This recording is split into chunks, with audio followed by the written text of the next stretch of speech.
ఇలాంటి కష్ట సమయంలో కొంచెం అందరం కొంచెం మెత్తగా దీన్ని కొంచెం తక్కువ దీన్ని స్థాయి తక్కువగా చేద్దామని నాకు సలహా ఇచ్చారు. కానీ వచ్చే సంవత్సరం చాలా ఘనంగా జరుపుకుందాం. కుదిరితే ఈ దసరా బాగా చేద్దాం. అంటే నేనేమనుకున్నానంటే 200 మంది 10 కళాకారులతోటి ఏర్పాట్లు చేశాం. పిఠాపురం పేరు దేశానికే తెలిసేలా, అంటే సంకల్పం ఎలాంటిదంటే నలిగిపోతున్న నాకు దాహంతో గొంతు ఎండుకుపోయి అసలు చుక్క నీరు దొరకని పరిస్థితుల్లో ఒకటి పరిస్థితి ఎలా ఉంటుందో 15 సంవత్సరాలుగా ఒక బలమైన ఇబ్బంది లేని ఒక సూపర్ స్టార్డమ్ని వదులుకొని నాకు ఇష్టమైన నా ప్రజలు నా అన్నదమ్ముల కోసం 1.5 దశాబ్దం తర్వాత ఫలితం ఆశించకుండా చేశాను పోరాటం. కానీ దెబ్బలు తగిలినాయి, ఇబ్బంది పడ్డా. ఆ ఇబ్బందికి మీ గెలుపు నాకు, నా గాయాలకి మందు వేశారు మీరు. మొన్న నాకు ఒక ఆంధ్రప్రదేశ్ పంచాయతీరాజ్ ప్రిన్సిపల్ సెక్రటరీ శ్రీ శశిభూషణ్ గారు నేను కూర్చొని మాట్లాడుకుంటా ఉన్నాం. ఎందుకు పల్లె పండుగ కానీ, ఎందుకు ఈ గోకులాలు కానీ, ఈ రోడ్లు కానీ, పంచాయతీ రోడ్లు కానీ, పంచాయతీ నిధులు ఎందుకు మొత్తం 100% ప్రజలకు చెందేలా ఎందుకు పనిచేయాలని మాట్లాడుతూ, భవిష్యత్తులో జల్ జీవన్ మిషన్ ఎలా ఉండాలి, ఇలాంటి విధానాల మీద అన్ని మాట్లాడుతూ శశిభూషణ్ గారిని ఒకటే కోరాను. మేము 10 సంవత్సరాల పైన దశాబ్దంగా మాకు రాష్ట్రం లేకుండా పోయింది, రాజధాని లేకుండా పోయింది. అందుకని మేము కమిటెడ్గా ఉన్నాం. మేము ఇలాంటి రాష్ట్రానికి నేను మీ నుంచి కోరుకుంది ఒకటే, మీరు మనస్ఫూర్తిగా మీరు సహకరించమని ప్రతి అధికారిని కోరుకున్నా అని ఆ సందర్భంలో ఒక విషయం తెలియజేశాను. అది కూడా ఎందుకైందంటే అంత 2 రోజుల ముందే కడపలో, ఉమ్మడి కడప ప్రస్తుతం అన్నమయ్య జిల్లాలో ఒక ఎంపీడీఓ మీద గత ప్రభుత్వ నాయకులు దాడి చేస్తే ఆ ఎంపీడీఓ గారు జవహర్ గారిని పరామర్శించడానికి వెళ్ళాను. వెళ్ళి వారితో మాట్లాడా, వారికి ధైర్యం చెప్పాం. ఆ నేపథ్యంలో నేను శశిభూషణ్ గారికి ఏం తెలియజేశానంటే, నేను ఎందుకు ఇంత తపన పడతానంటే సార్, మా నాన్న నాకు అధికారులు అంటే మీరు నమ్ముతారో లేదో నాకు తెలియదు, ఇది నేను శశిభూషణ్ గారికి చెప్పాను. మా నాన్న ఒక పోలీస్ కానిస్టేబుల్గా ఉద్యోగం ప్రారంభించిన మా నాన్న ఒక అసిస్టెంట్ ఎక్సైజ్ సూపరింటెండెంట్గా రిటైర్డ్ అయ్యారు సార్. ఇది ఆంధ్రప్రదేశ్ ప్రభుత్వం జీతాలతోటి బతికిన కుటుంబాలు మాయి. నేను రుణం తీర్చుకోవాలి నా ఆంధ్రాకి, నా దేశంకి రుణం తీర్చుకోవాలి. ఎందుకంటే ఇంత కోట్ల మంది ప్రజలు ట్యాక్సులు కట్టి మా నాన్న ఉద్యోగం చేసే డబ్బులు వస్తే ఆ డబ్బులతో పెరిగిన, ఆ జీతంతో పెరిగినోడిని, నేను రుణగ్రస్తుని ఈ నేలకి. అందువల్ల ఎంపీడీఓ గారి మీద దాడి జరిగితే నేను ఒకటే అనుకున్నాను సార్, మా నాన్న ఒక ప్రభుత్వ ఉద్యోగి, మా నాన్న మీద దాడి జరిగితే ఒక కొడుకు ఎలా స్పందిస్తాడు, అలా స్పందించే సార్ ఎంపీడీఓ గారి మీద దాడి చేస్తే. దానికి ఓట్ల కోసం కాదు, దాంట్లో భవిష్యత్తు ఎలా ఉంటుందని నేను ఎప్పుడు పెట్టుకోలే. లెక్కలు లేవు నాకు, లెక్కలు పెట్టుకొని ఏమీ చేయను. ఈరోజు మీరు చూశారు 70 సంవత్సరాల పైచిలుకు మన స్వాతంత్రం వచ్చిన తర్వాత డోలీలతోటి కొండ ప్రాంతాల నుంచి ఇంకా గిరిజన ప్రజలు కొంతమంది, కొన్ని గ్రామాలు ప్రత్యేకించి చెప్పాలంటే 400 కుగ్రామాలు, 419 కుగ్రామాలు డోలీలు కట్టుకొని ఇంకా ప్రజలు అవస్థ పడుతున్న పరిస్థితుల్లో నిధులు లేవు. గత ప్రభుత్వం ఇష్టానుసారంగా టాయిలెట్లకి 2 కోట్లు 3 కోట్లు ఖర్చు పెట్టుకున్నారు, బాత్రూమ్స్కి 500 కోట్లు పెట్టి ప్యాలెస్లు కట్టుకున్నారు. ఇష్టారాజ్యంగా చేశారు. రంగులు వేయడానికి కొన్ని 100 కోట్లు, రంగులు తీయడానికి 100 కోట్లు, 1000 కోట్లు దుర్వినియోగం చేశారు. ఇలాంటి పరిస్థితుల్లో, డబ్బు రాని పరిస్థితుల్లో కూడా, డబ్బులు లేని కటకట అంటున్న పరిస్థితుల్లో కూడా గౌరవ ముఖ్యమంత్రి గారి దృష్టికి, నారా చంద్రబాబు నాయుడు గారికి దృష్టికి తీసుకెళ్తే నేను చెప్పాను, ఇట్లా ఇబ్బందిగా ఉన్నాయి సార్ అక్కడ, పాపం చాలా కష్టంగా ఉందంటే ఆయన పెద్ద మనసుతోటి ఒక 39 కోట్లు శాంక్షన్ చేశారు. అలాగే మనందరం గర్వించే మన ప్రీతం ప్రధాని శ్రీ నరేంద్ర మోదీ గారు కేంద్రం నుంచి వచ్చిన నిధులతోటి కలిపి 70 సంవత్సరాల ఈ పాలనలో, 5 సంవత్సరాల దుష్ట పాలనలో వాళ్ళు మర్చిపోయారు. అంటే ఓట్ల కోసం బుగ్గలు నిమరటం, తలకాయలు నిమరటం ఇవి కాదు.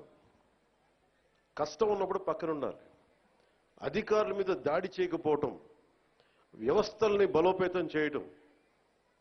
అందుకని ఈ రోజున రోడ్డు పడింది అంటే మీరు పిఠాపురంలో గెలిపిస్తే ఆ గెలిచిన వ్యక్తి రోడ్లు లేని వాళ్ళకి రోడ్లు చేయడానికి ఎంతమంది సహకారంతో, ఇది నా ఒక్కడిది అని చెప్పట్లా, అంటే ఒకటి పూనుకోవాలి. Politics is a thankless job. ఎవరు గుర్తుపెట్టుకోరు. మరుపు మానవ సహజం. ఇన్ని కోట్ల డబ్బు ఉంటుంది సినిమాల్లో, ఇవన్నీ వదులుకొని ఎందుకురా సుఖానం ఉన్న ప్రాణం దుఃఖాన్ని పెట్టుకుంటాం మా అమ్మ అంటా ఉంటుంది. నాకు ఎప్పుడు దుఃఖం అనిపించలేదు, నాకు చాలా సంతోషం అనిపించింది. చెప్పులు లేకుండా మట్టిలో నడిస్తే, రోడ్లు బహిర్భూమి అంతా నిండిపోయి మలమూత్రాదాలతో నిండిపోయి అలాంటి రోడ్ల మీద నడిస్తే నాకు సగటు మనిషి కష్టం, సగటు మనిషి బాధ, వాళ్ళ అవసరాలు నాకు తెలుసు. దాంట్లో నేను సుఖం చూశాను. అలాంటి వ్యక్తికి మీరు అండగా ఉన్నందుకు నా జన్మాంతం మీకు రుణపడి ఉంటాను. వేదికని అలంకరించిన శ్రీ తంగిళ్ళ ఉదయ్ శ్రీనివాస్ గారు, గౌరవ పార్లమెంట్ సభ్యులు,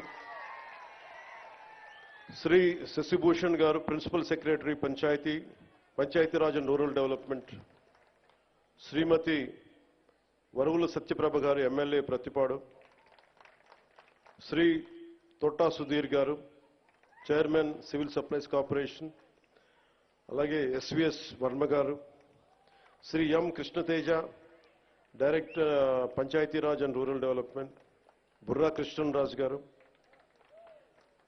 అలాగే ఏదైనా ఒక పని చెప్తే ఆగ మేఘాల మీద యంత్రాంగానంతా ముందుకు తీసుకెళ్లే మన ప్రీతమ కలెక్టర్ శ్రీ షణ్ముఖ్ గారు, అలాగే ఎస్పీ పాటిల్ గారికి మనస్ఫూర్తిగా నా హృదయపూర్వక నమస్కారాలు.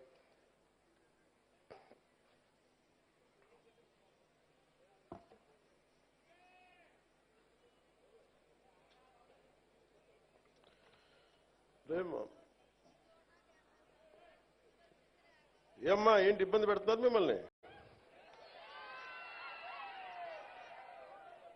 నేను మిమ్మల్ని చూసాను, మీరు నన్ను చూశారు. మీ పాదాలకి నమస్కారం, దీవెనలు ఇవ్వండి. అంటే 6 నెలల్లో మీరు ఏం చేశారో అని అడుగుతా ఉన్నారు. తృప్తి లేదంటే వీళ్ళకి, గత ప్రభుత్వం నడిపిన పెద్ద మనుషులందరికీ. చాలా చిన్న ఉదాహరణ చెప్తాను, మనకి వాళ్ళకి తేడా ఏంటండి. 5 సంవత్సరాల్లో వాళ్ళు 268 గోకులాలు నిర్మించారు. 5 సంవత్సరాలు. మన వచ్చిన 6 నెలల్లో 12,500 గోకులాలు నిర్మించాము. నాకు ఇష్టమైన కవి గుర్రం జాషువా గారు గోమాత గురించి ఆయన చెప్పిన మాట, అంటే మన సాంప్రదాయాల్లో కానీ ఆచారాల్లో కానీ మన కార్తీక మాసంలో కానీ శివుడికి అభిషేకాన్ని గోమాత మన ఆవు పాలతోనే చేస్తాం. అంటే తల్లి పాలతో సరి సమానమైన పాలు ఇస్తుంది కాబట్టి మనం గోమాత అంటాం. ఇది గుర్రం జాషువా గారు చెప్పింది గోమాతను ఉద్దేశించి. నీ నుంచి వచ్చే పాలలో వెన్న వస్తుందని తెలుసుకున్నాను కానీ నీ మనసే వెన్న సుమ, కుత్తు కోసిన గొంతు కోసిన బాధపడకుండా అలాగే నిలబడతావు తల్లి. అంటే ఆవు ఔన్నత్యాన్ని, ఆవు సంరక్షణ అవసరాన్ని చాలా గొప్పగా వివరించారు గుర్రం జాషువా గారు. అంటే ఆవు బాగుంటే రైతు బాగుంటాడు, రైతు బాగుంటే దేశం బాగుంటుంది. మనకి మిల్క్ వైట్ రెవల్యూషన్ చెప్తాం. గుజరాత్లో ఎంత 60,000 కోట్ల రూపాయలు అక్కడ ఉన్న మహిళలు పాడి ద్వారా 60,000 కోట్ల ఇది